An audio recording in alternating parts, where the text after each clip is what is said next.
الدكتور حسن غمضان، فليتفضل مشكورا.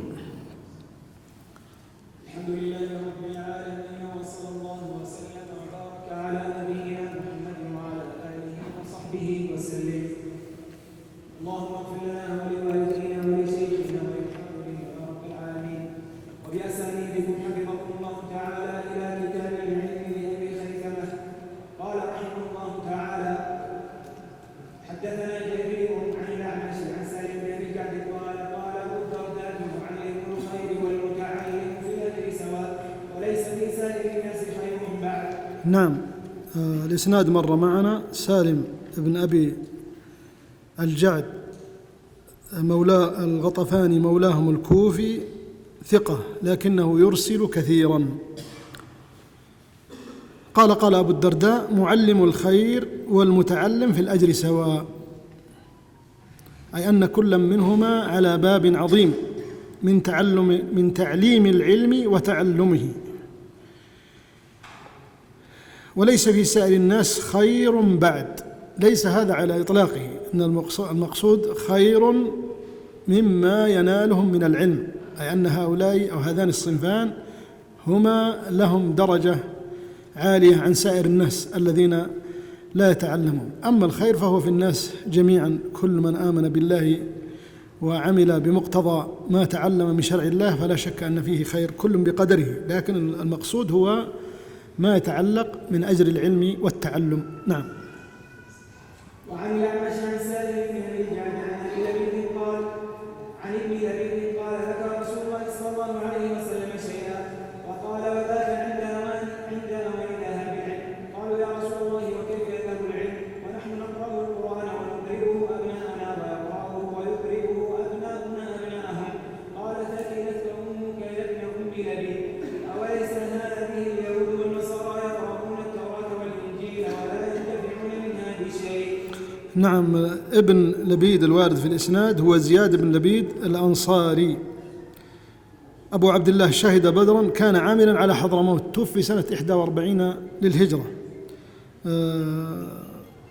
والمعنى الحديث واضح جدا، أن الثمرة والمراد من العلم هو العمل بمقتضاه، ولا يكفي كون العلم فاشيا ومنتشرا في الناس وليس هناك ثمرة له، لا في الخشية ولا في الورع ولا في المعاملة. ولذلك ذم الله اليهود والنصارى. فقوله ذاك عند أوان ذهاب العلم، هذا يدل على أن في آخر الزمان سيذهب العلم، والمراد العمل بالعلم هو الذي سيذهب. أما العلم فهو موجود، وقد ذكر النبي صلى الله عليه وسلم في بعض الحديث: بين يدي الساعة فشو العلم وظهور الجهل. العلم الآن لم يفشو العلم في زمن من الأزمان كما فشى في هذه الآونة وفي هذا الزمان، ومع ذلك الناس فيهم جهل، فيهم عزوف عن طلب العلم وعن تعلم العلم. نعم. وقال: حدثنا جرير عن طاووس عن أبيه قال: عن ابن عباس: أتدرون ماذا يذهب العلم إلى الأرض؟ قال: قلنا لا. قال: أن يذهب العلماء. وقال: حدثنا جرير عن العباس. نعم. جرير مر معنا، هو ابن عبد الحميد الضبي. وقابوس هنا هو ابن أبي ظبيان الكوفي، فيه لين. قال أبو حاتم وغيره لا يحتج به، وأبو حاتم لديه تشدد في جرح الرواه. عن أبيه، أبوه هو أبو ظبيان حسين بن جندب الكوفي من كبار التابعين، ثقة. قال ابن عباس: أتدرون ما ذهب العلم من الأرض؟ قال: قلنا لا. قال: أن يذهب العلماء، المراد موت العلماء. وقد ذكر ذلك النبي صلى الله عليه وسلم في الحديث المرفوع: إن الله لا ينتزع العلم انتزاعا من الناس، ولكن يقبض العلم بذهاب العلماء، حتى إذا لم يبقى عالما اتخذ الناس رؤوسا جهالا فسئلوا فأفتوا بغير علم فضلوا وأضلوا. نعم. وقال: حدثنا جرير عن العلاء عن حماد عن إبراهيم قال: عبد الله: اتبعوا ولا تبتدعوا فقد كفيتم، وكل بدعة نعم، العلاء هنا والعلاء بن المسيب الثعلبي الكوفي ثقة ربما وهم. وحماد هو حماد بن أبي سليمان أحد فقهاء الكوفة صدوق وله أوهام ورمي بالإرجاء رحمه الله تعالى. عن إبراهيم هو ابن يزيد النخعي الفقيه المشهور. عبد الله بن مسعود من أشد الناس أو من أشد الصحابة ذما للبدع، ولو أن أحدا جمع جزءا في مواقف الصحابي الجليل عبد الله بن مسعود من البدعة والابتداع لخرج في جزء جيد. له مقولات كثيرة جدا في ذم البدعة وذم الإحداث في الدين. نعم. وآخر الحديث ورد بمعناه الحديث المرفوع الصحيح. نعم. وقال حدثنا جرير عن قابوس قال قلت لأبي كيف تأتي علقمة وتدعو أصحاب محمد صلى الله عليه وسلم؟ قال يا بني إن أصحاب محمد صلى الله عليه وسلم كانوا يسألون. نعم، هذه درجة عظيمة لعلقمة بن وقاص الليثي اللي مر معنا، الذي كان إذا اجتمع له 4 قام. شوف من كان يسأله، أصحاب النبي صلى الله عليه وسلم كانوا يسألونه. فبلغ بعض التابعين مرتبة عالية في العلم، منهم سعيد بن المسيب ومنهم علقمة بن وقاص الليثي، كان يحتاج إليهم الصحابة في الفتيا والفقه. نعم. وقال حدثنا جرير عن عمارة بن القعقاع قال لي إبراهيم حدثني عن أبي زرعة فإني سألته عن حديث ثم سألته عنه بعد 2 فما أخرم منه حرفا. نعم، عمارة بن القعقاع الوارد في الإسناد هو الضبي الكوفي أحد الثقات. قال لي إبراهيم اللي هو ابن خي حدثني عن أبي زرعة. من هو أبو زرعة؟ أبو زرعة هو ابن عمرو ابن جرير بن عبد الله البجلي، من طبقة وسط التابعين، من أواسط التابعين، ثقة مشهور. فإني سألته عن حديث ثم سألته عنه بعد 2 فما أخرم منه حرفا. ماذا نستفيد من هذا النص؟ السؤال للحسن رمضان. قراءة. ضبط من؟ أن أبا زرعة كان ضابطا لما يروي، وأن إبراهيم النخعي يريد أن يحدث عن شخص ضابط ليتيقن أنه ضبط، فقد اختبره، سمع منه حديثا ثم بعد 2 سأله عن الحديث فعلم أنه ضابط، فلذلك يقول حدثني عنه. نعم. وقال حدثنا جرير عن الأعمش عن أبي سفيان عن عبيد بن عمير قال من يريد الله به خيرا يفقهه في الدين. نعم، أبو سفيان هنا هو طلحة بن نافع القرشي صدوق. عبيد بن عمير هو الليثي أبو عاصم المكي مجمع على ثقته من كبار التابعين. قال من يريد الله به خيرا يفقهه في الدين ويلهمه رشده فيه. الشطر الأول معنى حديث مشهور من يريد الله به خيرا يفقهه في الدين، هذا رواه معاوية بن أبي سفيان مرفوعا صحيح.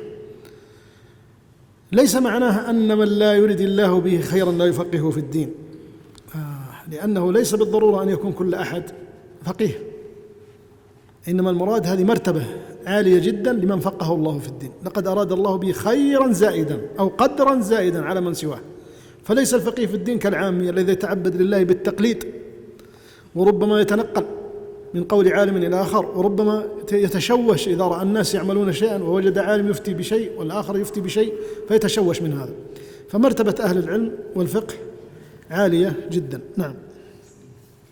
وقال حدثنا جرير عن الأعمش عن عمرو بن مرة عن أبي البختري قال حدثني شريك من عبس قال سألت سلمان فأردت أن يعينه وأتعلم منه وأنا أخدمه قال فجعلت لا أعمل شيئا إلا عمل مثله قال منتهينا إلى تلة وقد مدت وهي تطفح فقلنا لو سقينا دواب وقد مدت وهي تطفح فقلنا لو سقينا دوابنا قال فسقينا ثم بدا لي أن أشرب فشربت فلما رفعت رأسي قال يا أخا بني عبس عد فاشرب قال فعدت فشربت وما أريد إلا كراهية أن أعصي ثم قال لي كم تراك نقصتها قال قلت يرحمك الله ما عسى أن ينقصها شربي قال وكذلك العلم تأخذه ولا تنقصه شيئا فعليك من العلم بما ينفعك. نعم. عمرو بن مرة الوارد في الإسناد هو عمرو بن مرة المرادي، ثقة عابد إلا أنه كان يدلس ورمي بالإرجاء. أبو البختري الوارد في الإسناد هو سعيد بن فيروز الكوفي، ثقة ثبت، فيه تشيع وهو كثير الإرسال. قال حدثني شيخ من عبس، هذا الشيخ من عبس مبهم لم أعرفه. قال صحبت سلمان فأردت أن أعينه وأتعلم منه، يعني أراد أن يقدم له شيء لكي يثيب عليه، فما عمل له شيئا إلا عمل له سلمان مثله. وهذا يدل على تواضع سلمان رضي الله عنه، وأنه يريد ألا يكون لأحد عليه يد، فهو يصحبه بما صحبه به. وهذا هو الرفيق الطيب، الرفيق الصالح هو الذي ينفعك وتنفعه. ثم ذكر أنه انتهى إلى دجلة. الشاهد أنه أراد أن يعلمه بتربية عملية، فجعله يشرب من النهر ثم بين له ماذا يريد. يقول كذلك العلم تأخذه ولا تنقصه شيئا، فعليك من العلم بما ينفعك. يعني العلم كثير، لو عمرك كله تبقى في العلم لن تبلغ آخرة أصلا، ولن تنتهي منه ولن تشبع منه. وليس علمنا في علم الله شيء، كما في قصة الخضر مع موسى عليه السلام في ذلك الطائر الذي نقر نقرة في البحر، ما ينقص ذلك من علم الله شيء سبحانه وتعالى. فالشاهد أنك عليك بما ينفعك، وهذه وصيتي لكم: لا تكثر التنقل في العلم، والزم واحفظ ولو الشيء اليسير، واكسب في كل يوم فائدة، فإنك إذا كسبت في كل يوم فائدة فلا ينتهي بإذن الله الشهر إلا وعندك 30 فائدة. إذا برعت في 30 فائدة محررة علمت راجحها من مرجوحها، صحيحها من ضعيفها، أنت عالم بهذه 30 فائدة، أو عالم بهذه 30 مسألة، أو عالم بهذه 30 حديثا وفقهي. هكذا العلم يؤخذ بهذه الطريقة شيئا فشيئا. من رامه جملة ذهب عليه جملة. نعم. وقال حدثنا معاوية بن عمرو قال حدثنا زائدة عن الأعمش عن مسلم عن مسروق قال جالسوا أصحاب رسول الله صلى الله عليه وسلم فكانوا كالإخاذ يروي الراكب، والإخاذ يروي الراكبين، والإخاذ يروي العشرة، والإخاذ لو نزل به أهل الأرض لأصدرهم، وإن عبد الله من تلك الإخاذ. نعم، هذا معناه واضح جدا أن الصحابة كانوا يتفاوتون في العلم، فمنهم من كان يروي كالغدر أو كالآخاذ من الماء، منها ما قد يكفي أهل الأرض ويصدرهم ويرجعون عنه وهم مرتوون من شرب الماء، فالعلم كذلك. نعم.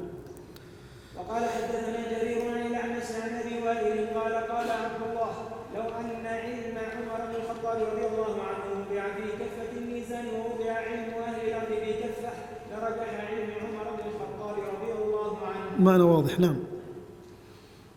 نعم. وقال حدثنا جرير عن الأعمش عن إبراهيم قال قال عبد الله إني لا أحسب عمر قد ذهب ب9 أعشار العلم. نعم، هذا فيه كان يعني عبد الله بن مسعود كان يجل عمر بن الخطاب، ولذلك علم عبد الله بن مسعود مأخوذ من عمر بن الخطاب، ما كان يتجاوز في شيء، فلذلك تأثر كثيرا، ولذلك هو يمدحه بهذا الكلام، وهو أهل لذلك رضي الله عنهما. نعم. وقال حدثنا جرير عن الأعمش عن مجاهد في قوله أطيعوا الله وأطيعوا الرسول وأولي الأمر منكم قال أولي الفقه والعلم. نعم. الإسناد مر معنا، أنا إذا سكت عن الإسناد معناته مر معنا ومشهور يعني معروف لديكم، إنما أردت يعني أن أعطيكم طرف من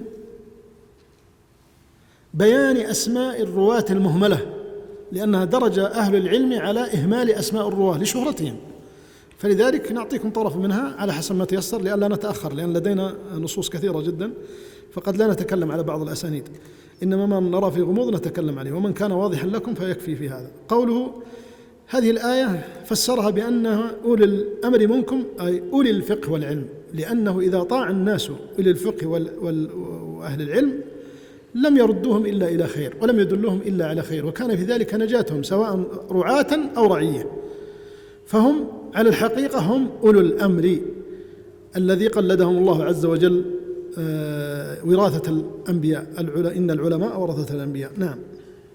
وقال حدثنا جرير عن الأعمش قال كنت أسمع الحديث فأذكره لإبراهيم فإما يحدثني به أو يزيدني فيه. نعم، هذا الأعمش يعترف لإبراهيم النخعي أنه كان أعلم منه بالحديث، وأنه أضبط وأنه ضابط للحديث، فما يحدث بشيء إلا حدثه به أو يزيد فيه. نعم.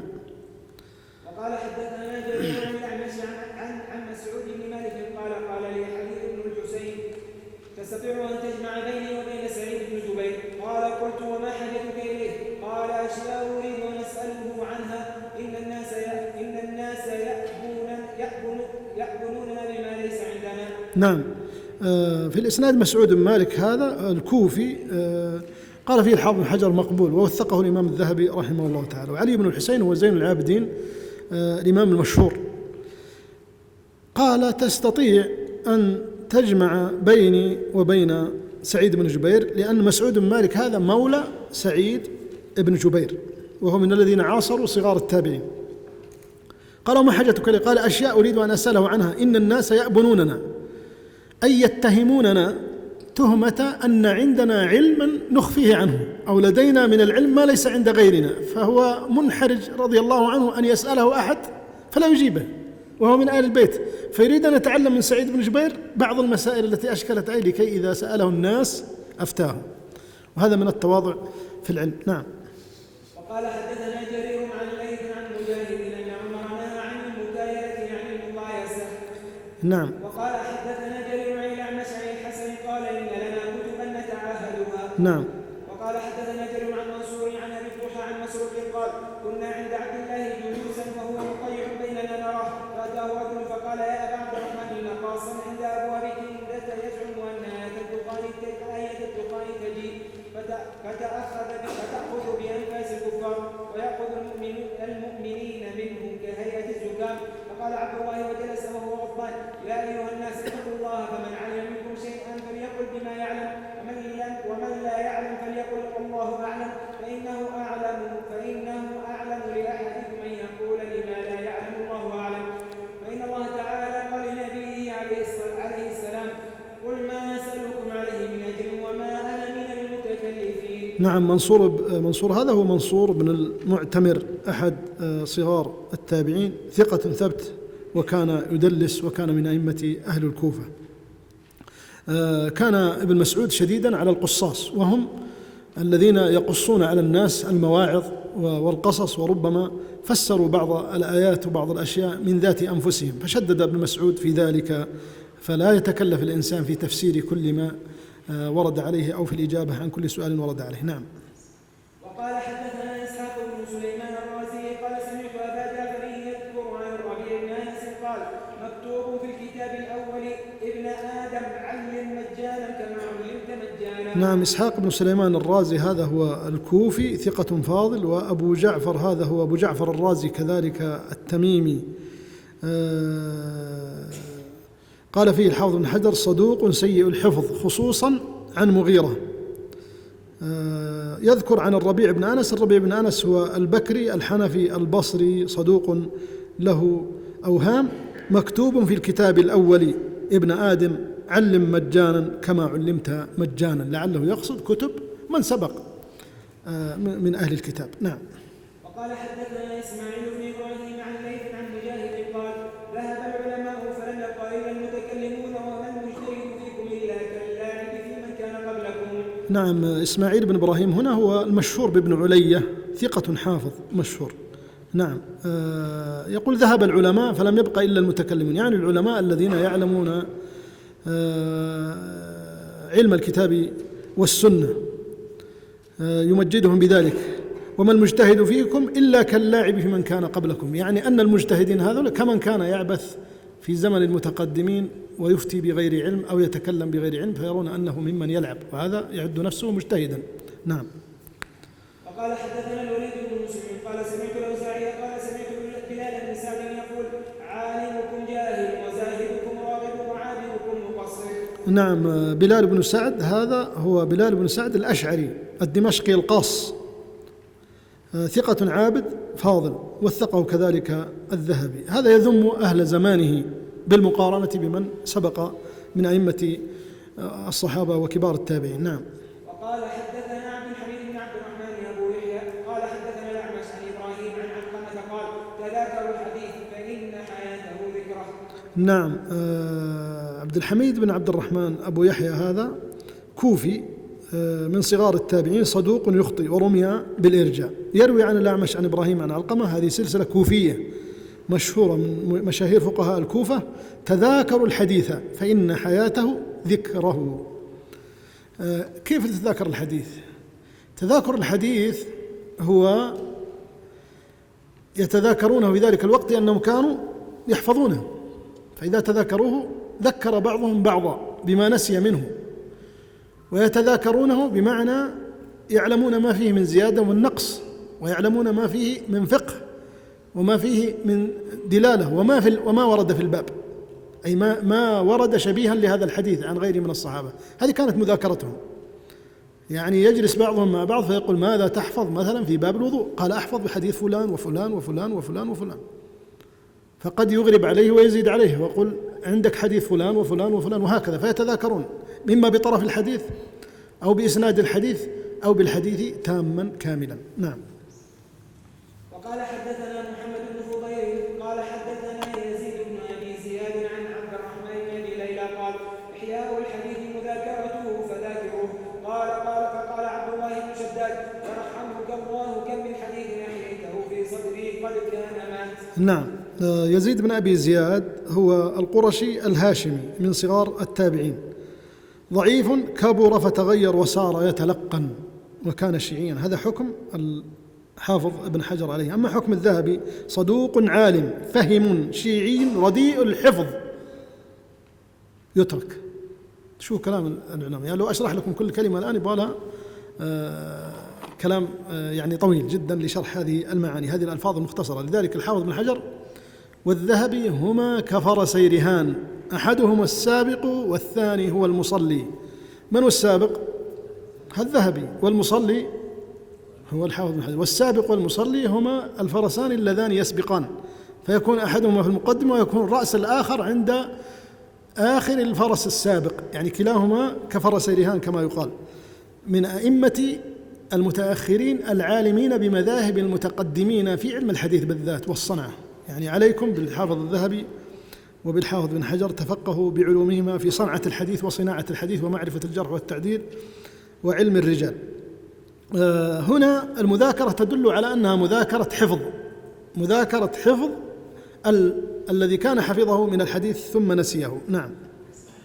وقال حدثنا محمد بن فضيل عن الأعمش عن إسماعيل بن رجاء قال كنا نجمع الصبيان فنحدثهم. نعم. إسماعيل بن رجاء هنا هو الزبيدي الكوفي، ثقة تكلم فيه الأزدي بلا حجة، هذا يقول من؟ الحافظ بن حجر. أما الذهبي فقال ثقة.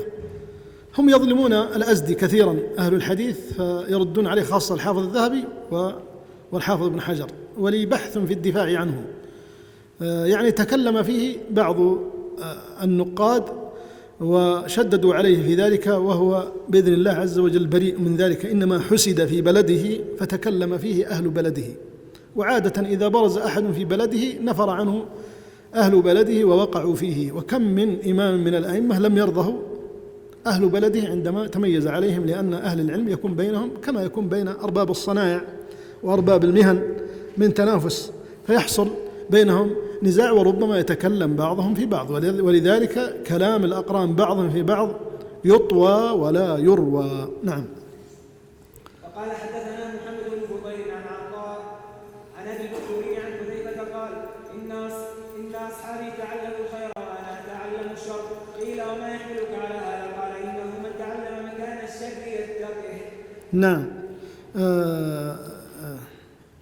أبو البختري الراوي هنا يرسل عن حذيفة، يعني هذا ليس متصلا، ولكنه صحيح عن حذيفة، ذكره وصح عنه أنه كان يتعلم يسأل الناس عن الشر، وكان الناس يسألون النبي صلى الله عليه وسلم عن الخير، وعلل ذلك لكي يتقيه. ولذلك كان أعلم الناس بالفتن وما سيكون في آخر الزمان وأبواب الشر التي فتحت على الأمة، أعلم الناس بها حذيفة ابن اليمان. نعم.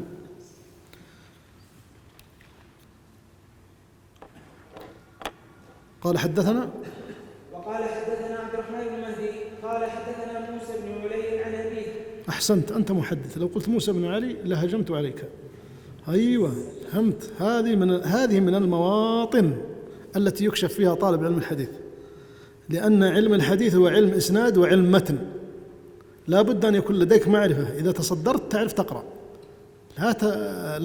لا تلحن في اسم راو مشهور عند المحدثين بهذا، مثل أيضا عبد الرحمن بن الزبير وارد، هو الوحيد يرد في الأسانيد. إذا قرأ القارئ عبد الرحمن الزبير عرفت أنه لا يعرف شيئا في هذا العلم، مسكين. هذه من الأشياء يختبر فيها الناس. ينبغي فعلا أنت تبغى تكون طالب علم حديث لازم يكون عندك عناية بالصنعة ومعرفة الرجال ومعرفة الأسانيد. ما يصلح تتسلق على علم لست بأهل له.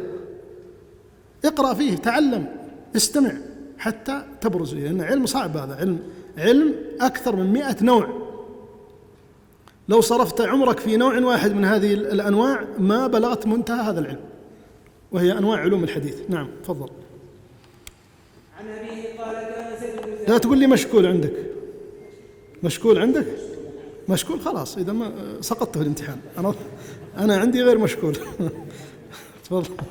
كان زيد بن ثابت إذا سأله رجل عن شيء قال الله لكان هذا، قال فإن قال نعم تكلم فيه وإلا لم يتكلم. نعم، هذا موسى بن علي اللخمي المصري من كبار أتباع التابعين، صدوق ربما أخطأ، وقال فيه الذهبي ثبت صالح. عن أبيه، أبوه هو علي بن رباح اللخمي المصري، ثقة، وقال فيه الذهبي وثقوه عند الذهبي أقل رتبة من ثقة. قال كان زيد بن ثابت إذا سأله رجل عن شيء قال الله لكان هذا. نعم،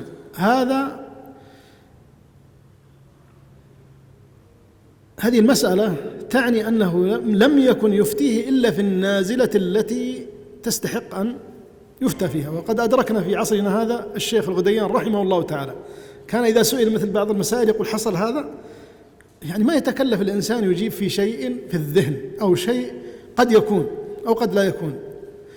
إذا كانت الواقعة حصلت خلاص يفتي فيها، يجتهد فيها. أما يجيب في كل مسألة فهذا قد يزل القدم الإنسان، تزل قدمه بذلك. نعم. وقال حدثنا عبد الرحمن عن سفيان عن عبد الملك بن أبجر عن الشعبي. أبجر عندك أبجر؟ طيب. عن مسروق قال سألت أبي بن كعب عن شيء فقال أكان بعد فقلت لا، قال فأجمنا يعني أرحنا، فأجمنا حتى يقول فإذا كان اجتهدنا لك رأينا. نعم. عبد الرحمن الوارد في الإسناد هو عبد الرحمن المهدي، وسفيان هو سفيان ابن عيينة، وعبد الملك بن أبجر هذا هو ابن سعيد ابن أبجر، منسوب هنا لجده الهمداني، ويقال الكناني الكوفي، ثقة. والشعبي معروف ومسروق معروف. والمعنى واضح جدا، يعني أرحنا من السؤال حتى يقع، ثم إذا وقع اجتهدنا لك. نعم. وقال حدثنا عبد الرحمن قال حدثنا مالك عن الزهري عن سالم بن سعد قال كره رسول الله صلى الله عليه وسلم المسائل وعابها. نعم، الإسناد صحيح كله ثقات، والمعنى واضح من كلام النبي صلى الله عليه وسلم. كثرة المسائل كرهها النبي صلى الله عليه وسلم لما قد يبدر منها من تحريم بعض ما لم يحرم، أو يبدر منها ما يكره السائل. نعم.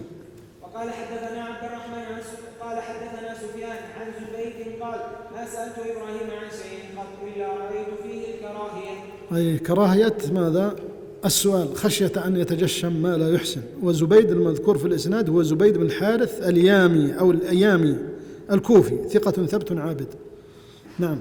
وقال حدثنا هشيم قال حدثنا حجاج عن عطاء وابن أبي ليلى عن عطاء قال كنا نكون عند جابر بن عبد الله فيحدثنا، فإذا خرجنا من عنده تذكرنا حديثه، فكان أبو الزبير من أحفظنا للحديث. نعم. هشيم هو هشيم بشير الذي مر معنا، وحجاج بن أرطأة النخعي صدوق كثير الخطأ والتدليس، وكان أحد الفقهاء. وعطاء وابن أبي ليلى المذكور في الإسناد هو محمد بن عبد الرحمن ابن أبي ليلى الأنصاري الفقيه المشهور، صدوق سيء الحفظ. وعطاء هو عطاء بن أبي رباح، وهذا واضح جدا. أبو الزبير هو محمد بن تدرس المكي، وهو من الرواة عن جابر بن عبد الله، وكان ضابطا لحديثه، ويتهم بالتدليس عن جابر، وبرأه الله من ذلك. نعم. وقال حدثنا جرير عن قابوس بن أبي ظبيان قال صلينا يوما خلف أبي ظبيان صلاة الأولى ونحن ونحن شباب كلنا من الحي إلا المؤذن فإنه شيخ. فلما سلم التفت إلينا ثم جعل يسأل الشباب من أنت؟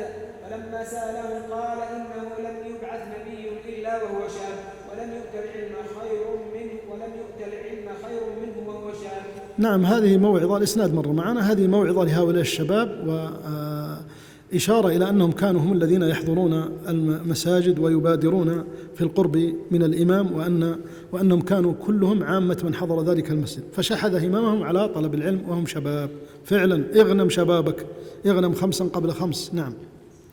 وقال حدثنا سفيان بن عيينة عن زيد بن أسلم عن عطاء بن يسار قال ما أوتي شيء إلى شيء أزين من حلم إلى علم.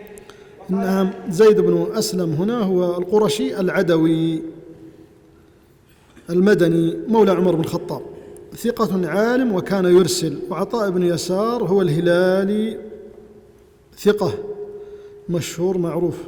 ما أوتي شيء إلى شيء أزين من الحلم إلى العلم، يعني ينبغي أن يتخلق الإنسان بأخلاق الحلم، أن يكون حليما على المتعلمين يصبر عليهم. نعم، خاصة المحدثين لأنهم فيهم شغب، فمنذ زمن قديم جدا كان فيهم شغب وإيذاء للمشايخ بكثرة ما يحرصون على سماع طلب الحديث، لكن ودي إن فيكم هذا الشغب، ودي إن فيكم الحرص، ونصبر عليكم ونحلم عليكم. نعم، تفضل.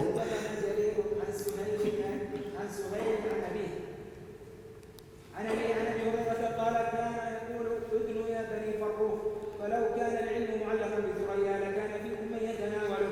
نعم، سهيل هو سهيل بن أبي صالح، وأبو صالح وذكوان السمان الذي مر معنا تلميذ أبي هريرة. سهيل صدوق تغير حفظه بآخره.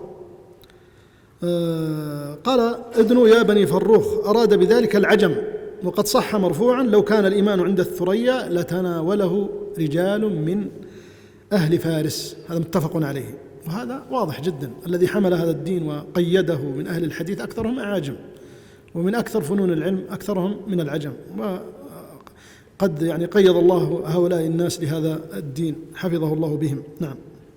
وقال حدثنا جرير عن سهيل قال كان أبو هريرة إذا نظر إلى أبي صالح قال ما كان على هذا يكون من بني عبد مناف، يعني أنه شرفه العلم شرفا عظيما، حتى كان من رؤوس الناس ومن المرتبة التي يصلها بنو عبد مناف لشرفهم في قريش وأهل مكة. نعم.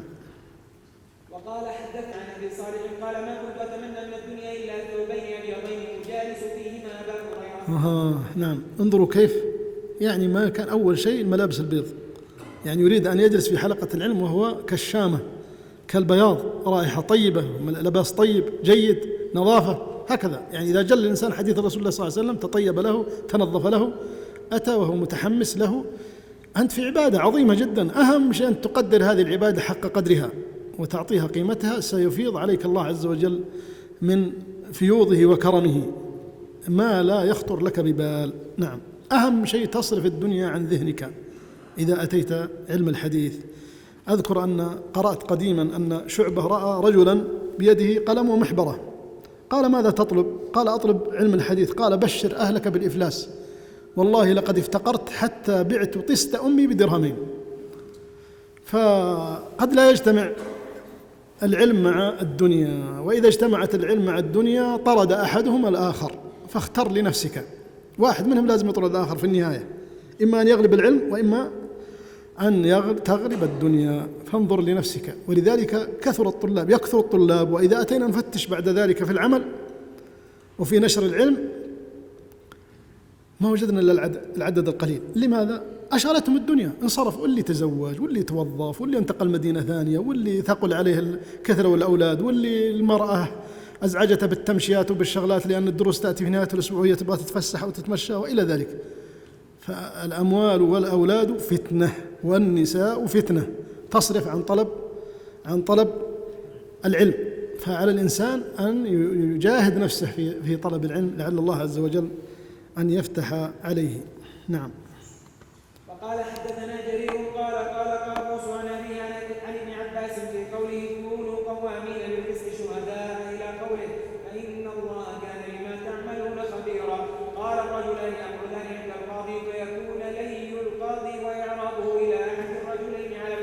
نعم هذا واضح، وهذا فيه موعظة للقاضي أن يسوي بين المتخاصمين ولا يصرف وجهه إلى أحدهما عن الآخر، خاصة مع المعرفة في هذا الزمان، لأنها قد تؤثر في نفس الخصم الآخر ويظن أن هذا يحابيه إذا سلم عليه وسأل عنه. لا، في مجلس الحكم حاول أن تكون رسمي لمن كان منكم قاضيا أو تأهل يوما من الأيام فكان قاضيا.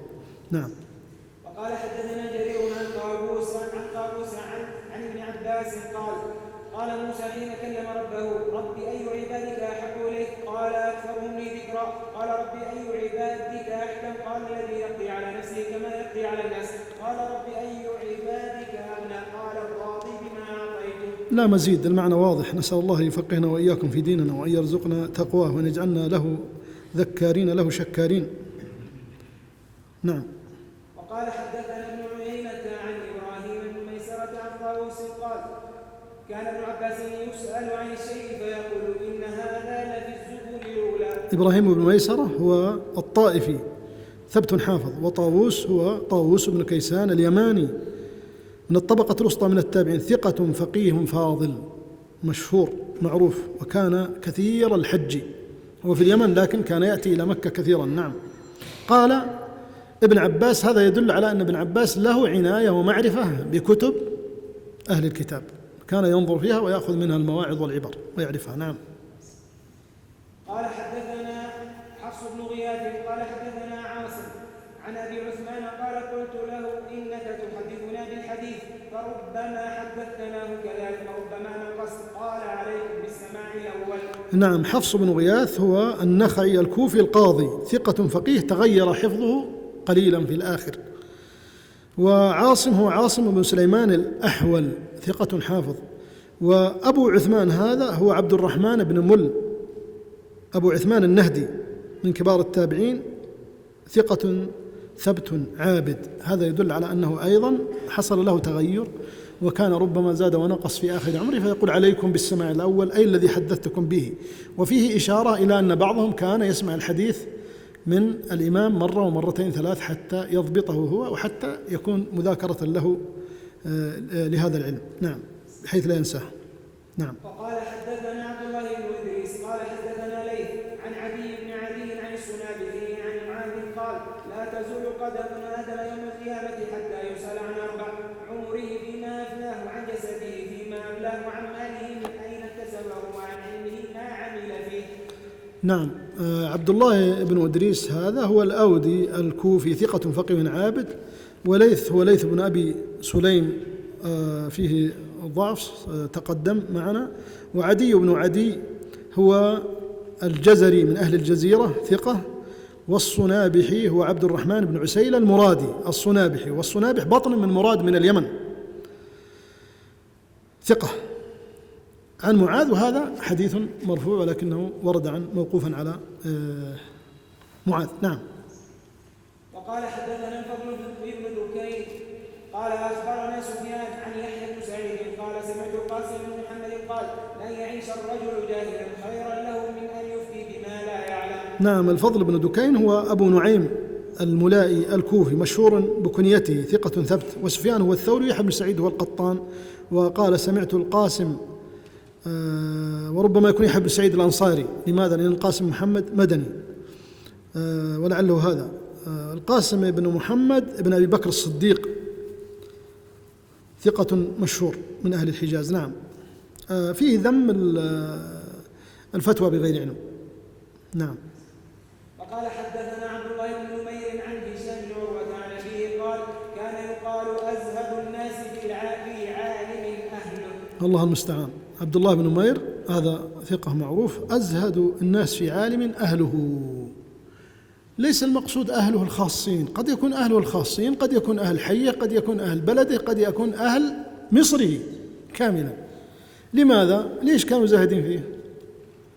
لأنهم بينهم ويعرفون مدخله ويعرفون مخرجه ويستقلون. لكن إذا جاءهم واحد غريب ظنوا أن عنده ما ليس عند هذا الذي من أهل بلدهم، ولذلك ذهبت مثلا، وقد يكون خير له، ما يدري الواحد من الخير فيه. نعم. وقال حدثنا عبد الله بن نمير عن الأعمش قال: قال لي مجاهد: لو كنت أطيق المشي لجئت نعم، هذا يدل على أنه مجاهد كان يرى في الأعمش أنه أهل لأن يحدث، وربما أنه يقول له ذلك في مكة عندما يأتيه، فيقول لو كنت أستطيع المشي لأتيتك وحدثتك، أو ربما لأتيتك وأفدت منك. نعم، كلا المعنيين مقصود. نعم. وقال حدثنا إسماعيل عن ابن عون أن محمدا كره كتاب الأحاديث في الأراضين.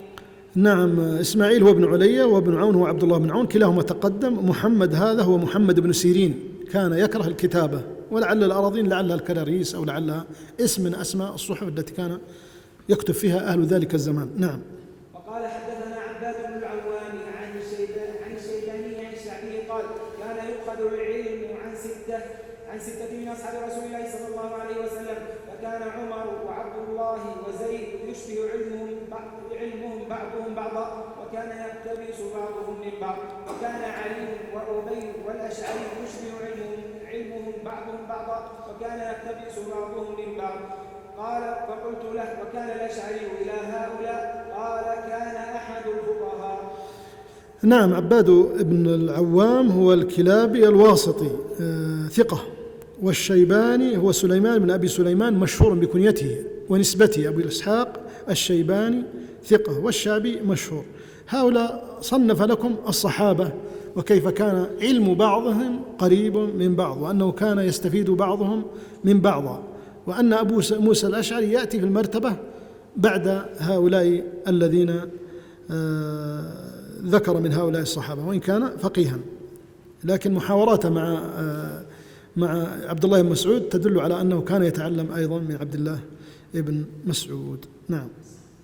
وقال حدثنا إسماعيل بن إبراهيم عن الجريري عن أبي نضرة قال قلت لأبي سعيد إنك تحدثنا أحاديث معجبة وإنا نخاف أن نزيد أو تنقص فلو اكتتبناه. قال لن نكتتبكم ولن نجعله قرآنا ولكن لن نكتبكم لن نكتبكم ولكن نجعله قرآنا ولكن احفظوا عنا كما حفظنا. الجريري هو سعيد بن إياس الجريري، ثقة اختلط قبل موته ب3 سنين. وأبو نضرة هو المنذر بن مالك البصري، ثقة كذلك. فيه أن أبا سعيد الخدري لم يكن يرى الكتابة، وهذا مشهور عنه، وأن سبب علة عدم الكتابة لئلا يلتبس الحديث بالقرآن أو يشبه الحديث القرآن، فلا يستطيع يفرق البعض بين الحديث وبين القرآن. وهذا السبب الذي من أجله نهي عن الكتابة في أول الإسلام، ثم أذن فيه النبي صلى الله عليه وسلم بعد ذلك لبعض من علم أنه يجيد التفريق بين القرآن وبين الحديث. نعم. وقال حدثنا سفيان بن عيينة عن الزهري عن الأعرج قال سمعت أبا هريرة يقول إنكم تزعمون أن أبا هريرة يكثر الحديث عن رسول الله صلى الله عليه وسلم والله الموعد. كنت رجلا مسكينا أخدم رسول الله صلى الله عليه وسلم على ماء بطني، وكان المهاجرون يشغلهم الصف بالأسواق، وكانت الأنصار يشغلهم القيام على أموالهم. فقال رسول الله صلى الله عليه وسلم يبسط ثوبه فلن ينسى شيئا سمعه مني، فبسطت ثوبي حتى قضى حديثه ثم ضممتها إليه فما نسيت شيئا سمعته بعد. نعم، هذا حديث مشهور متفق عليه، فيه أن أبا هريرة كان فعلا حتى في زمن الصحابة يقولون كثرت يا أبو هريرة، فذكر سبب الكثرة أنهما سببان: السبب الأول جد واجتهاد منه، والسبب الثاني دعوة النبي صلى الله عليه وسلم له. نعم. وقال حدثنا عبد الرحمن بن مهدي عن حماد بن زيد عن أيوب قال رجل لمطرف أفضل من القرآن تريدون؟ قال لا ولكن نريد من هو أعلم بالقرآن منا. نعم، مطرف بن عبد الله الشخير ثقة عابد فاضل أحد الأعلام. يقول عن أيوب قال رجل لمطرف أفضل من القرآن تريدون؟ كأن هذا من القرآنيين في ذلك الزمن، أو قل ممن يريد أن يأخذ بظاهر القرآن، فرد عليه ردا محكما قال لا نريد أفضل من القرآن، لكن نريد من هو أعلم منا بالقرآن لكي يفهمنا معاني القرآن. ولذلك من ينصرف بنفسه إلى التفهم في القرآن والتدبر كما يصنع بعض طلبة العلم اليوم، قد يذهب به فهمه أو فكره إلى شيء بعيد، وقد يقول على الله عز وجل بغير علم. نعم. فقال حدثنا عبد الرحمن قال حدثنا أبو خلدة قال سمعت أبا علية يقول حدث القوم حدث القوم ما حملوا قال قلت ما حملوا قال ما نشطوا. عبد الرحمن هنا هو ابن مهدي، وأبو خلدة هذا هو عمرو بن دينار الكوفي مجهول، وقال فيه الذهبي شويخ لا يعرف، يعني يستكبر عليه أيضا شيخ، فقال شويخ لا يعرف، يعني أنه مجهول، ولكن الكلام سليم لا يضر جهالة هذا الرجل، لأن المعنى واضح جدا، يعني أن يقبل الإنسان بالحديث على الناس ما نشطوا لذلك، فإذا ملوا فليترك الحديث. نعم. وقال حدثنا عبد الرحمن عن شعبة عن أبي إسحاق قال سمعت أبي الأحوص يقول كان عبد الله يقول لا تمل الناس. نعم. أبو إسحاق المذكور هنا هو السبيعي الإمام المشهور، ثقة مكثر عابد، تغير بآخر عمره. وأبو الأحوص وعوف بن مالك الأشجعي ثقة. وعبد الله هنا هو ابن مسعود، أي كان يتخول الناس بالموعظة ولا يكثر عليهم فيمل الناس. نعم. وقال حدثنا عبد الرحمن قال حدثنا شريك عن سماك عن جابر بن سمرة قال كنا إذا انتهينا إلى النبي صلى الله عليه وسلم جلس أحدنا حيث ينتهي. نعم، هذا حديث ثابت صححه الإمام الترمذي. وشريك بن عبد الله النخعي القاضي مشهور في حفظه شيء. وسماك هو سماك بن حرب البكري صدوق، ورواية عن عكرمة خاصة مضطربة. وفيه الأدب في المجلس، أن يجلس الإنسان بحيث ينتهي به، هذا كانت مجالس أصحاب النبي صلى الله عليه وسلم. نعم. وقال حدثنا عبد الرحمن عن سليمان بن المغيرة عن ثابت عن عمرو بن شعيب قال كان النبي صلى الله عليه وسلم يكره أن يطاع عقبه ولكن عن يمين وشمال. نعم. سليمان بن المغيرة هو البصري ثقة قاله يحيى بن معين. عن ثابت مشهور، وثابت بن أسلم البناني أحد الثقات والعباد المشاهير. وعمرو بن شعيب هو عمرو بن شعيب بن محمد بن عبد الله بن عمرو بن العاص، صاحب النسخة المشهورة صحيفة عمرو بن شعيب عن أبيه عن جده، هذا هو صاحبها، من صغار التابعين، توفي بالطائف سنة 18 و100.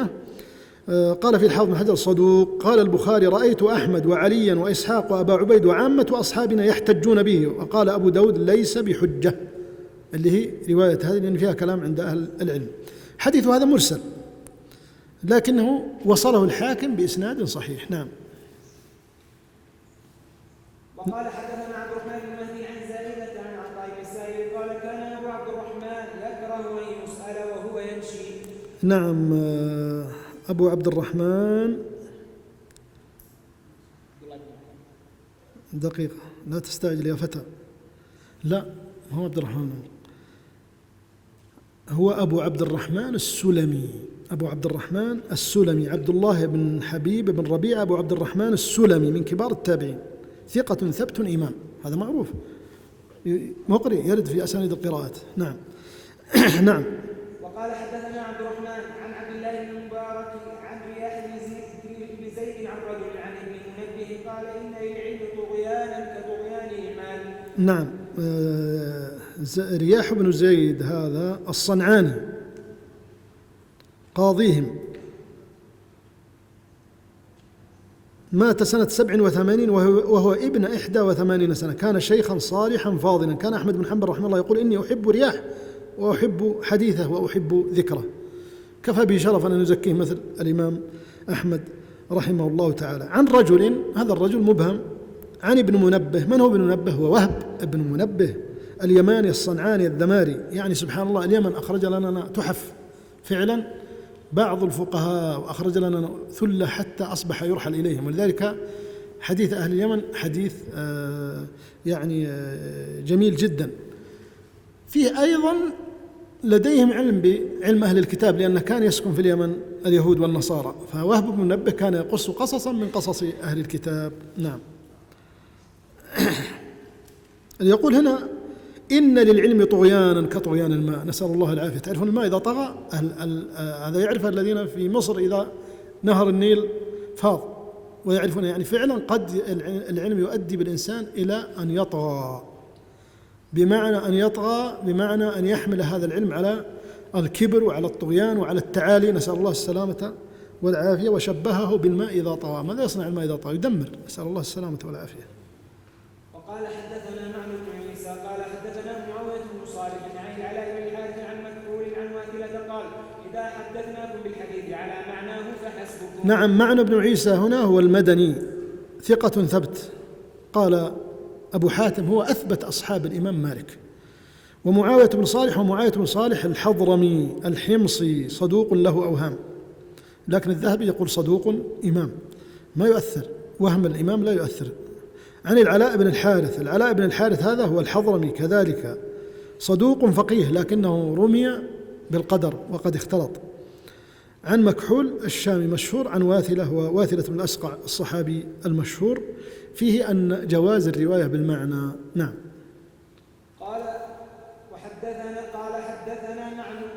قال حدثنا معاوية بن صالح عن ربيعة بن يزيد عن أبي الدرداء قال كان إذا حدث بالحديث عن رسول الله صلى الله عليه وسلم قال اللهم إلا هكذا أو كشكله.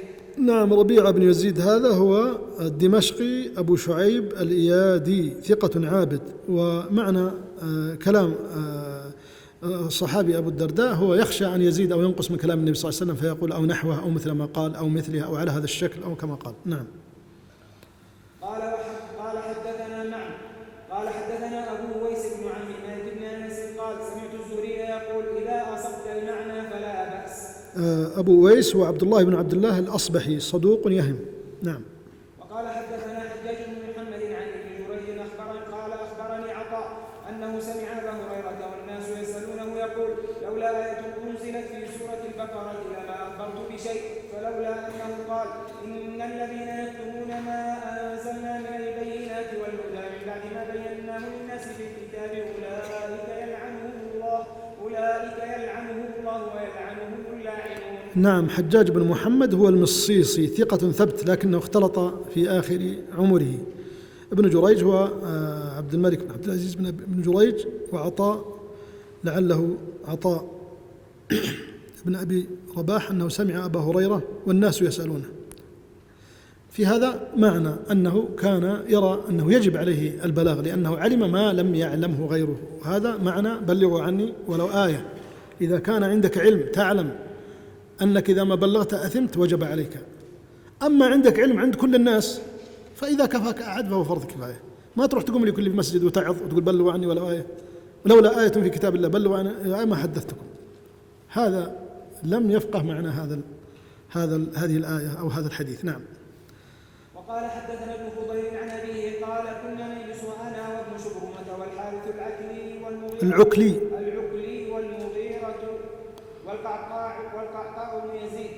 والقعقاع بن يزيد بالليل نتذاكر الفقه فربما لم نقم حتى نسمع النداء لصلاة الفجر. نعم.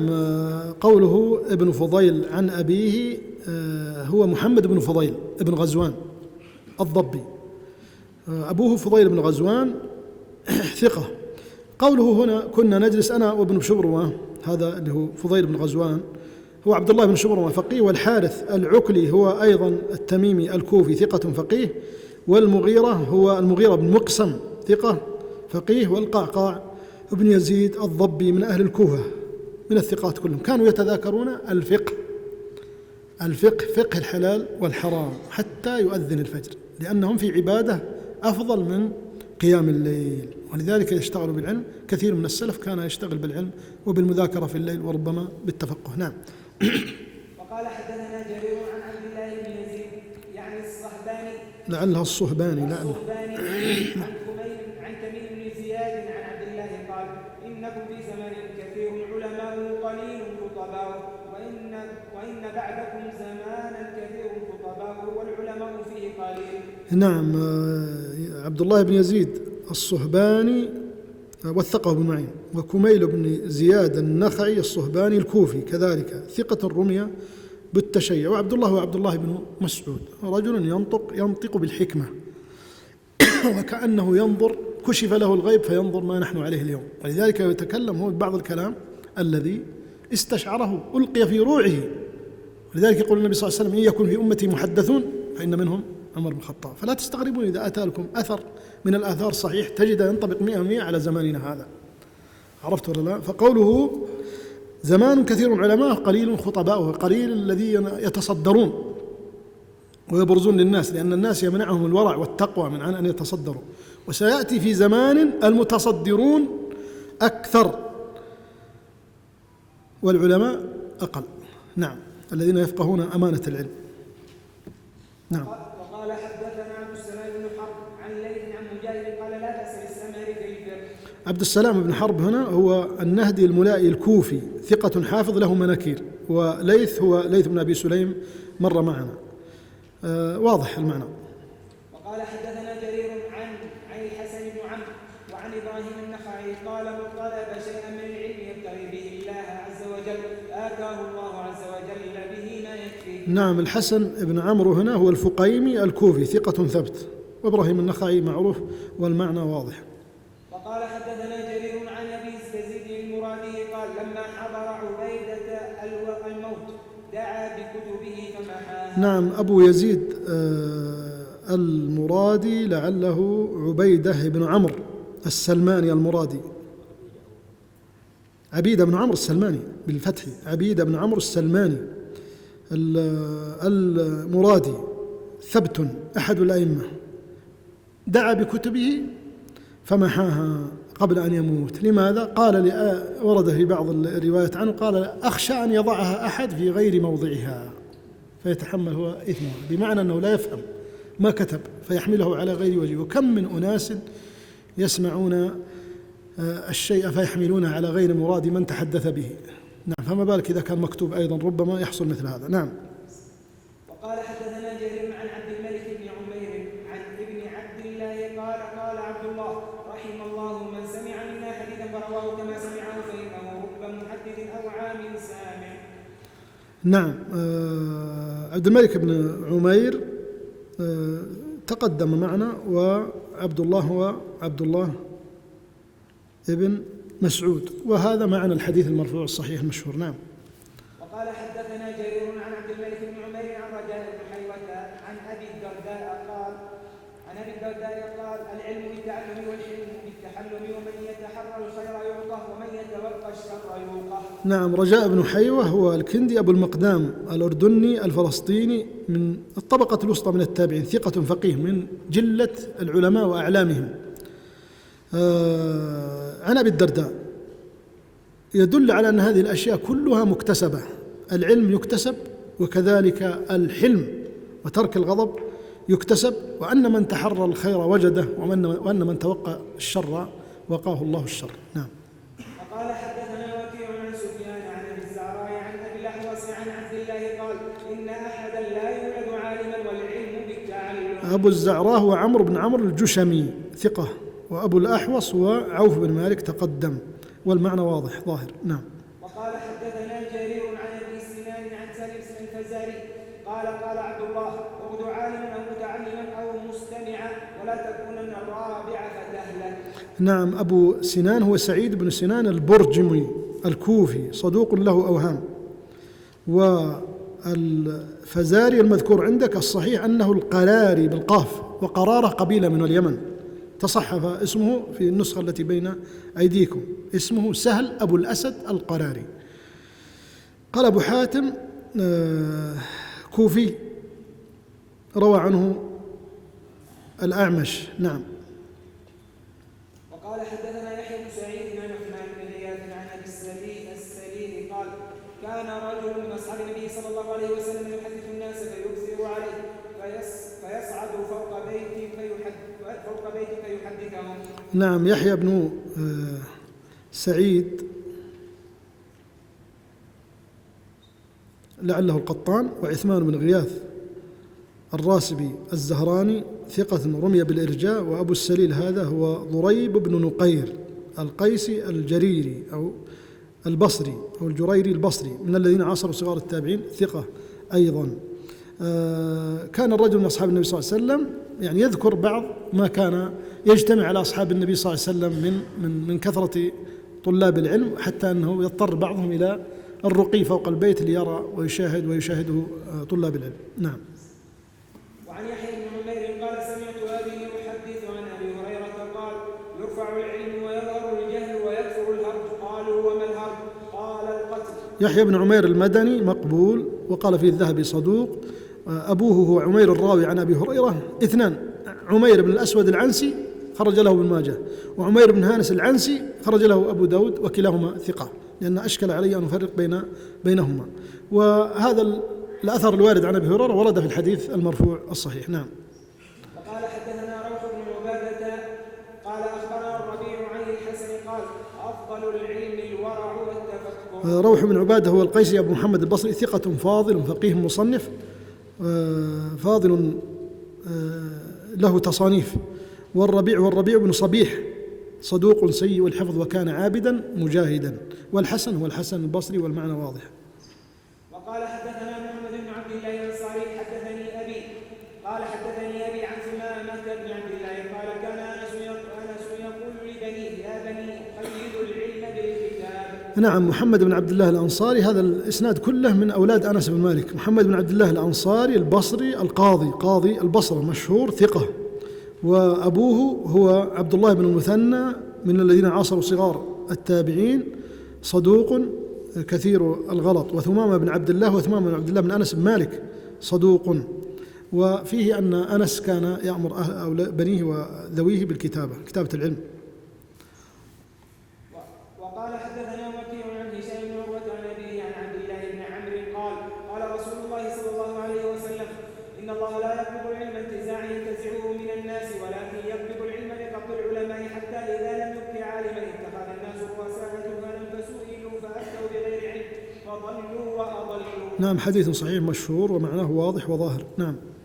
وقال حدثنا يعقوب قال أخبرني أبي عن صالح قال ابن شهاب ولكن عروة يحدث عن حمران أنه قال يوما فلما توضأ عثمان قال والله لا أحدثنكم حديثا لولا آية في كتاب الله عز وجل ما حدثتكمه إني سمعت رسول الله صلى الله عليه وسلم يقول لا يتوضأ رجل فيحسن الوضوء ثم يصلي الصلاة إلا غفر له ما بينه وبين الصلاة التي يصليها. قال عروة الآية إن الذين يكتمون ما أنزلنا من البينات والهدى من بعد ما بيناه للناس في الكتاب أولئك يلعنهم الله ويلعنهم اللاعنون. نعم. يعقوب هنا هو يعقوب بن إبراهيم ابن سعد بن إبراهيم بن عبد الرحمن بن عوف الزهري الصحابي الجليل.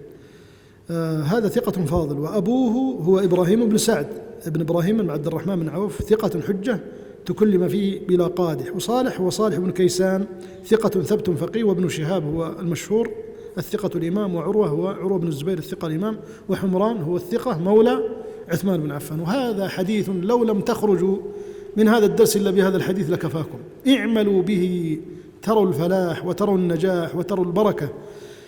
يعني إذا توضأ الإنسان فأحسن الوضوء ثم صلى صلاة يحضر فيها قلبه لا يحدث فيها نفسه كما ورد في بعض الأحاديث الأخرى، غفر الله له ما بينه وبين الصلاة التي يصليها.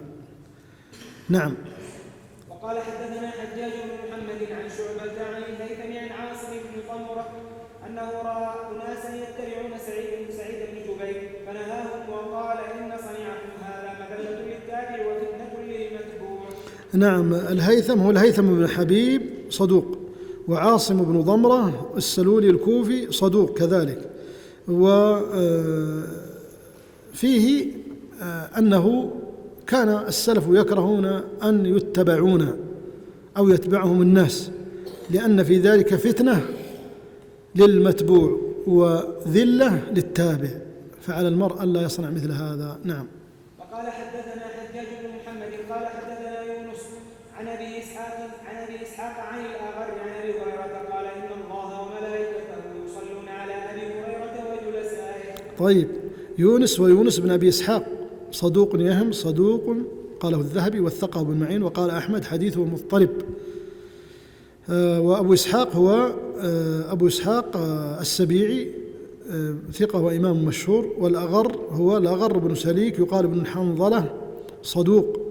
وأبو هريرة يتحدث عن معاني الأحاديث فيقول إن الله وملائكته يصلون على أبي هريرة وجلسائه، يقصد أنهم طلاب علم وأن الملائكة تحضرهم وتدعو لهم كما ورد في الأحاديث أنها تحف الملائكة مجالس أهل العلم. نعم.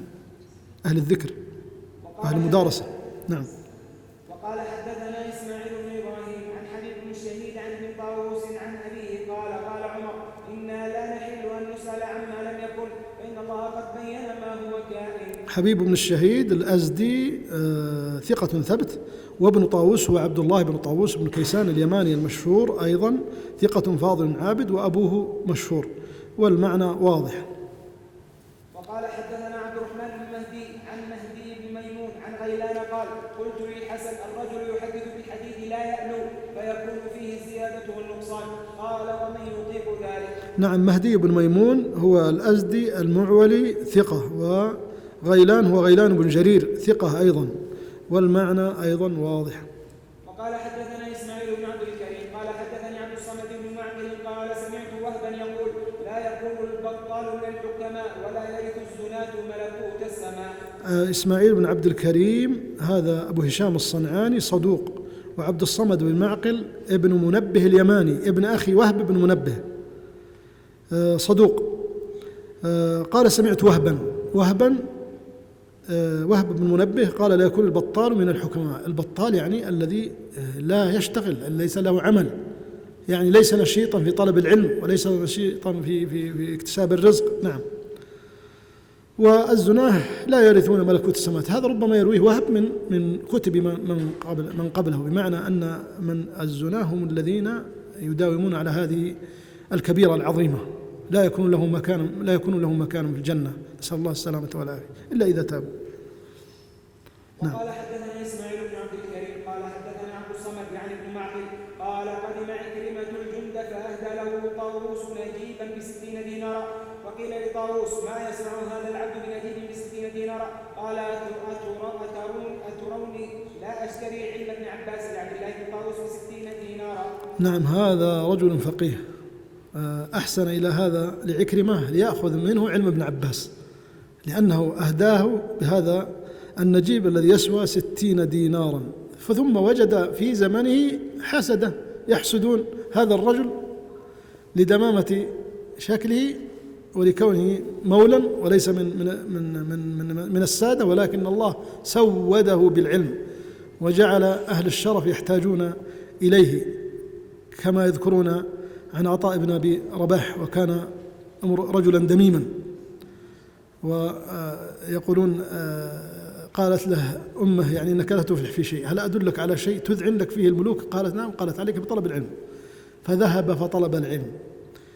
فلما أتى هشام بن عبد الملك وبنيه للحج سأل من أفقه أهل الحرم، قالوا عطاء بن أبي رباح، قال ادعوه إليه، قالوا ما يأتيك، قال نذهب إليه، فذهبوا إليه ويصلي، ما لم يقلل من صلاته، صلى صلاته المعهودة حتى انتهى منها، وهذا الخليفة ينتظره، وبعد أن انتظره سأله بعض المسائل وأفتاه، فخرج هو بني قال يا بني يتعلموا العلم، والله ما وجدت نفسي أذل عندها في مكان أذل منه عند هذا العبد، لأنه كان أسود ومولى. فالعلم يرفع الشأن، العلم يرفعك. نعم، العلم فعلا هو الشرف على الحقيقة، يشرف الله به من أراد من عباده. ولذلك ابن أبزة كان مولا، فلما عتاب بن أسيد قابل عمر بن الخطاب وهو خارج إلى مكة يريد يستقبل، قال من تركت على حرم الله؟ قال تركت عليهم ابن أبزة. قال وما ابن أبزة هذا؟ يظن أن ترك عليهم أحد من كبار القوم من رجالات قريش، قال إنه حافظ لكتاب الله فقيه. فاستحسن ذلك منه عمر بن الخطاب وقال إن الله لا يرفع بهذا الكتاب أقواما ويضع به آخرين. نعم. وقال حدثنا عبد الرحمن عن سفيان عن نسير عن ابن ثعلوب قال كان الربيع بن الخثيم إذا أتوه قال أعوذ بالله من شركم. نعم، هذا سبحان الله وجدت مستندا للشيخ عبيد الله الأفغاني رحمه الله شيخنا، فإنها كانت هذه كلمته كلما قابله أحد أو مزح معه وقال شيء قال الله يكفينا شركم، فهذا له سلف في ذلك. نعم. قال حدثنا وكيع عن سفيان من الآن سأقتصر على بيان المتن فقط، لأن الوقت خلاص، هذه إشارة أطفوا علينا النور، لأنهم ما تعودوا على مجالس العلم التي تطول، حين أهل الحديث مجالسهم إلى الفجر. نعم، هات. وقال حدثنا وكيع عن سفيان عن أبي حصين قال عن أبي قال أتعرف الناسخ من المنسوخ؟ قال لا. قال هلكت وأهلكت. إن القص هو الداعية أو ما يعرف بالواعظ. نعم. وقال حدثنا قبيصة بن عقبة قال سفيان بن سعيد حدثنا عن أبي حسين قال أتيت إبراهيم. لك أبي حصين زي ما قلت سابقا، لعله حصين. نعم. أبي حصين قال أتيت إبراهيم أسأله عن مسألة فقال ما كان بيني وبينك أحد تسأله غيري. يعني كأنه أتى من مسافة بعيدة، قال يعني أنت أتيتني، يعني ما حصلت واحد بيني وبينك تسأله. نعم. وقال حدثنا يزيد بن هارون قال أخبرنا المسعودي عن القاسم بن عبد الرحمن قال عبد الله إني لا أحسب رجلا ينسى العلم كان يعلمه بالخطيئة يعملها. نسأل الله السلامة والعافية. نسأل الله عز وجل يعصمنا وإياكم من الفتن ومن المعاصي، فإن المعصوم من عصمه الله عز وجل، والمحفوظ من حفظه الله. نعم. وقال حدثنا محمد بن عبد الله الأنصاري قال حدثنا محمد بن عمرو بن علقمة قال حدثنا أبو سلمة عن ابن عباس قال وجدت عامة علم رسول الله صلى الله عليه وسلم عند هذا الحي من الأنصار إن كنت لا أقيل عند باب أحدهم ولو شئت أن يؤذن لي عليه لأذن ولكن أبتغي بذلك طيب نفسه. نعم. هذا ليرى يجل مكانة العالم ويعرف له حقه، فلا يوقظه من رقدته أو من قيلولته. وفيه تواضع ابن عباس، وفيه شهادة للأنصار لأنهم كانوا لديهم من العلم الشيء الكثير الذي حفظوه على أمة النبي صلى الله عليه وسلم. وقال حدثنا محمد بن عبد الله قال حدثنا ابن عون قال كان القاسم محمد بن سيرين ورجاء بن حيوة يحدثون الحديث على حروفه، وكان الحسن وإبراهيم والشعبي يحدثون بالمعاني. نعم. وقال حدثنا محمد بن عبد الله الأنصاري قال حدثنا ابن عون قال دخلت على إبراهيم فدخل علينا حماد فجعل يسأله ومعه أطراف فقال ما هذا؟ قال إنما هي أطراف. قال ألم أنهى عن هذا؟ نعم. أطراف هي أطراف الأحاديث يسأله عنها. نعم. وعن جرير عن منصور عن إبراهيم قال لا بأس من كتاب الأطراف. نعم. أطراف الأحاديث ما يكون طرف المتن أو يكون طرف الإسناد مع جزء من المتن أو يكون طرف الإسناد بدون متن. نعم. وقال حدثنا معاذ قال أخبرنا عمران عن أبي مجلس عن بشير بن نهيك قال كنت أكتب الحديث عن أبي هريرة فلما أردت أن أفارقه أتيته بالكتاب فقلت هذا سمعت منك قال نعم. هذا عرض وهذا دليل على جواز الإجازة بالمكتوب. نعم. وقال حدثنا معاذ قال أخبرنا أشعث عن الحسن قال رسول الله صلى الله عليه وسلم من الصدقة أن يعلم الرجل العلم فيعمل به ويعلمه.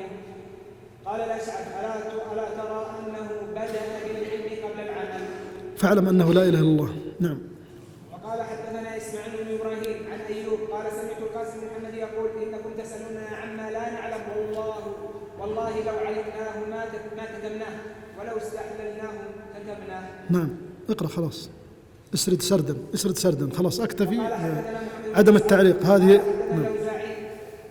قال حدثنا الأوزاعي قال عن أبي كثير قال سمعت أبا هريرة يقول إن أبا هريرة لا يكتم ولا يكتب.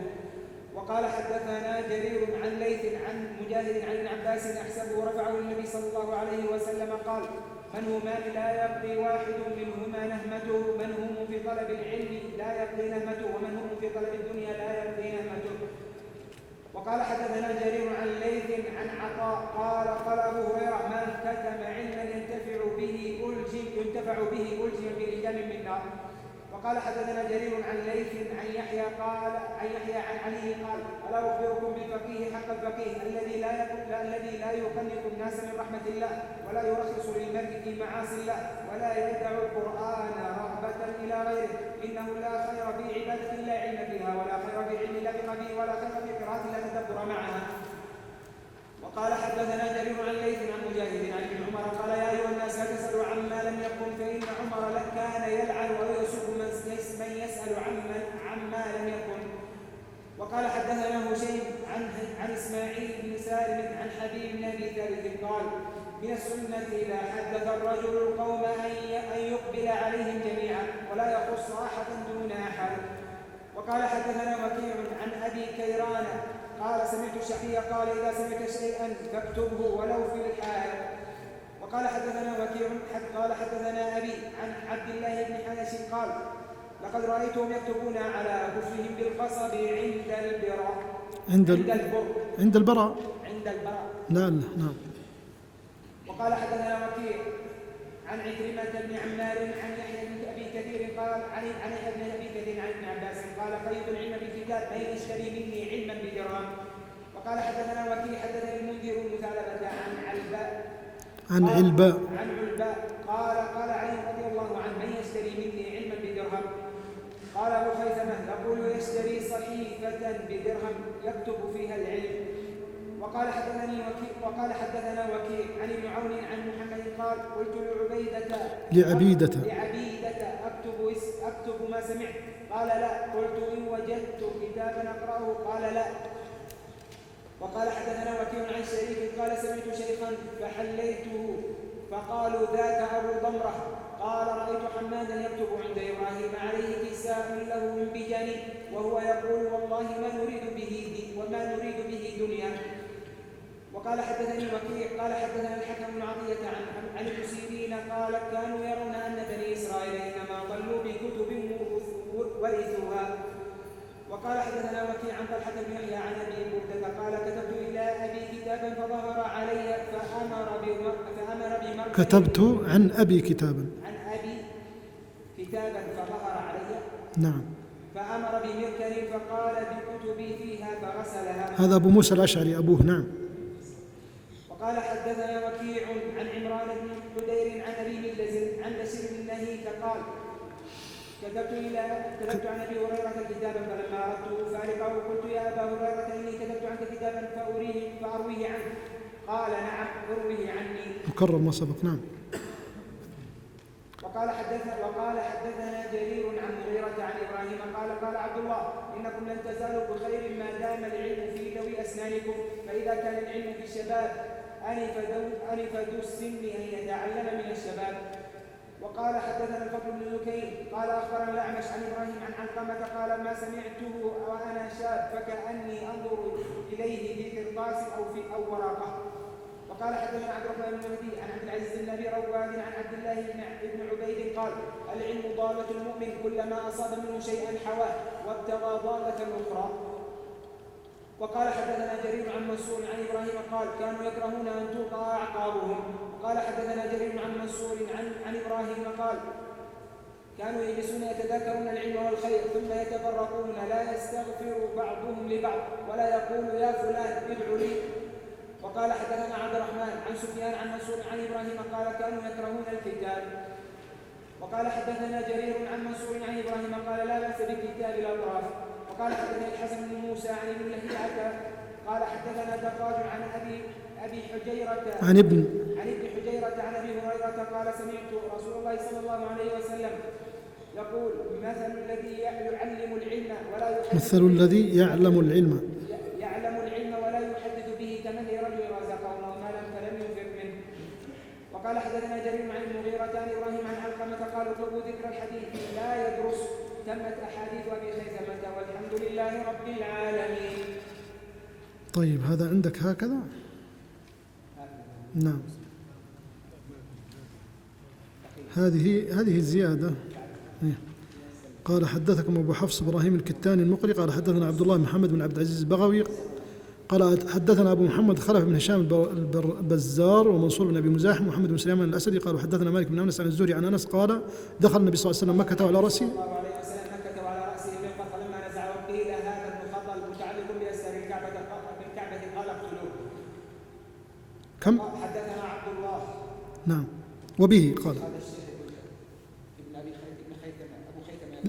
لا هذا الراوي عن أبي خيثم. هذه زيادات أبو القاسم البغوي على كتاب العلم فتقول وبه قال حدثنا عبد الله قال حدثنا أبو نصر التمار قال حدثنا محمد بن سلمة عن قتادة عن أنس أن رسول الله صلى الله عليه وسلم كان يقول اللهم إني أعوذ بك من علم لا ينفع وعمل لا يرفع وقلب لا يخشى وقول لا يسمع. وبه قال حدثنا عبد الله قال حدثنا عبد الأعلى بن حماد النقسي قال حدثنا محمد بن سلمة عن عاصم بن بهدلة عن أبي صالح عن عائشة قالت كان النبي صلى الله عليه وسلم يقول إلى صلاة الفجر ورأسه يقطر من جماع اللحم ثم يصوم. وبه قال حدثنا عبد الله قال حدثنا سريج بن يونس قال حدثنا ابن بشير قال حدثنا حميد عن أنس قال رسول الله صلى الله عليه وسلم لا يتمنى أحدكم الموت فإن أحدكم لا يزداد كل يوم إلا كل يوم إلا خيرا. وبه قال حدثنا عبد الله البغوي قال حدثنا أبو عمران الوركاني قال حدثنا سعيد بن ميسرة البكري عن أنس بن مالك قال كان النبي صلى الله عليه وسلم على جنازة كبر عليها 4. نعم. بهذا بقي شيء؟ صلى على جنازة كبر عليها 4. نعم. بهذا أتمام الأحاديث والحمد لله رب العالمين وصلاته على نبيه محمد وآله أجمعين. نعم. بهذا أتممنا ولله الحمد قراءة هذا الكتاب وعرضه والتعليق على طرف منه. نسأل الله جل وعلا أن يتقبل منا ومنكم وأن يجعل هذه المجالس في ميزان حسناتنا يوم أن نلقاه، وأن يجعلها حجة لنا لا علينا، وأن ينفعنا بها علما وفقها وعملا. وأجيزكم بهذا الكتاب إجازة خاصة لمن سمعه مني أو سمع طرفا منه، وأجيزكم كذلك بجميع مرويات ومؤلفات إجازة عامة تامة بالشرط المعتبر عند أهل الحديث والأثر. وأوصيكم بتقوى الله عز وجل والعمل على نشر السنة، وألا تنسوني ووالدي ومشايخي من دعواتكم الطيبات. هذا والله أعلم، وصلى الله وسلم على نبينا محمد.